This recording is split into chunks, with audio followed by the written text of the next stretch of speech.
लोग, स्वागत है आपका शेयर बाजार ज्ञान की एक और वीडियो में। और आज की इस वीडियो में हम बात करने वाले हैं हिंदुस्तान जिंक लिमिटेड के बारे में। 310.6 जो है क्लोजिंग है आज का।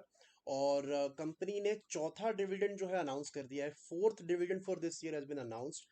और इसी के साथ में हिंदुस्तान जिंक की जो डिविडेंड यील्ड है, जो 15.9% थी, अब वो 20% के ऊपर जा चुकी है। तो क्यों देती हिंदुस्तान जिंक इतना सारा डिविडेंड? इस डिविडेंड की डिटेल क्या है, चार्ट्स के ऊपर में शेयर क्या बोल रहा है, इन सब चीज़ों के बारे में वीडियो होने वाली है। तो अगर आप लोग चैनल पे नए हो तो आप चैनल को प्लीज़ सब्सक्राइब कीजिए, ताकि रोज आने वाली वीडियोस आपको लगातार मिलती रहे। तो देखिए, एक तो होते हैं पीएसयू शेयर्स, जैसे कि कोल इंडिया है, ओएनजीसी है, गेल है, जो कि लगातार एक रेगुलर 8-9% का डिविडेंड देते हैं। लेकिन हिंदुस्तान जिंक हो गया, वेदांता हो गया, ये कंपनीज जो है ज़रूरत से ज़्यादा तो नहीं कह सकते, लेकिन एक अनयूजुअल सा डिविडेंड जो है दे रहे हैं। अगर आप हिंदुस्तान जिंक का देखेंगे, इस साल 3 डिविडेंड जो पहले दे चुकी है कंपनी। पहला डिविडेंड जो है इस साल जुलाई में दिया था, और वो डिविडेंड था लगभग 21 रुपए का। और 21 रुपए का डिविडेंड के बाद में जो नेक्स्ट डिविडेंड इन्होंने दिया है वो नवंबर में अनाउंस किया था, 15 रुपए का। और इसके बाद जो लास्ट डिविडेंड जनवरी में अनाउंस किया था, वो था 13 रुपए का। कुल मिला के ये हो जाते हैं लगभग 48-49 रुपीज। और इस बारी का जो चौथा डिविडेंड है, कंपनी ने वो अनाउंस कर दिया है, एंड दैट इज 26 रुपीज। 26 रुपए का डिविडेंड जो है कंपनी पे करेगी। तो 49 + 26 लगभग 75 रुपीज हो चुके हैं।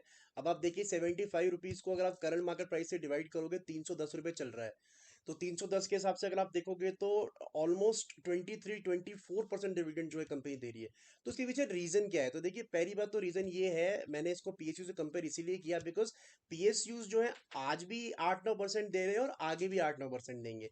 लेकिन हिंदुस्तान जिंक का ऐसा कुछ नहीं है। हिंदुस्तान जिंक और वेदांता की जो पेरेंट कंपनी है, आपने पीछे पीछे सुना होगा, वेदांता में कुछ डेट रिपेमेंट को लेकर टेंशन हो रही थी। तो ये कंपनीज क्या करती हैं, ये सब्सिडीज हैं बेसिकली वेदांता की पेरेंट ग्रुप की। तो ये डिविडेंड्स के थ्रू अपनी पेमेंट्स जो है वो अपनी पेरेंट कंपनी को देते हैं, और वो इन डिविडेंड से आई हुई इनकम से अपना डेट रिपेमेंट करते हैं। तो पीछे पीछे वेदांता ने भी ये बात कही थी कि हम भी जो ये डिविडेंड्स हैं लगभग 2025 तक ही देंगे।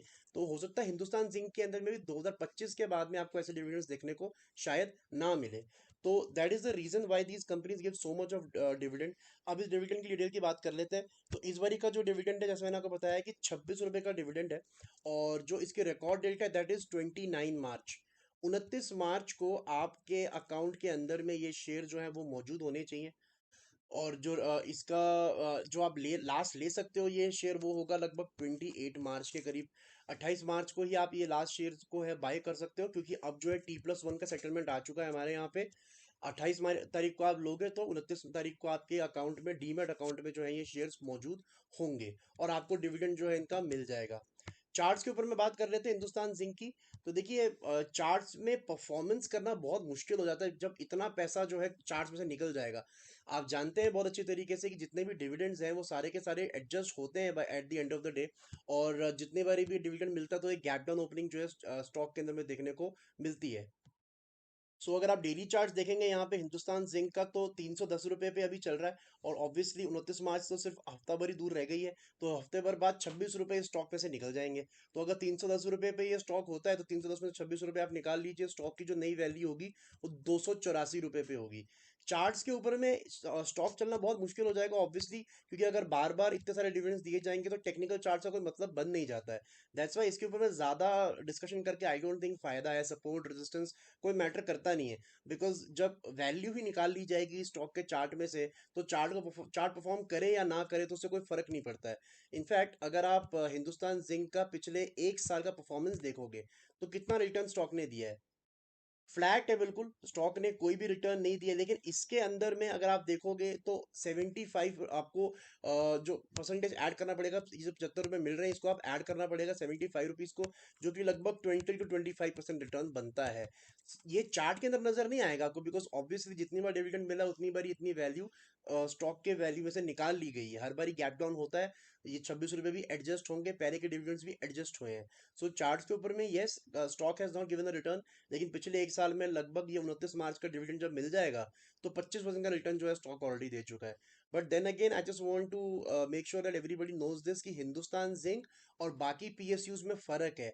ये कंपनी एक आध डेढ़ 2 साल 2.5 साल बाद डिविडेंड देना बंद कर देगी। उसके बाद में क्या होगा फिर टेक्निकल एनालिसिस के ऊपर में आएगी बात। तो अभी फिलहाल तो डिविडेंड पे चल रहा है पूरा का पूरा मामला।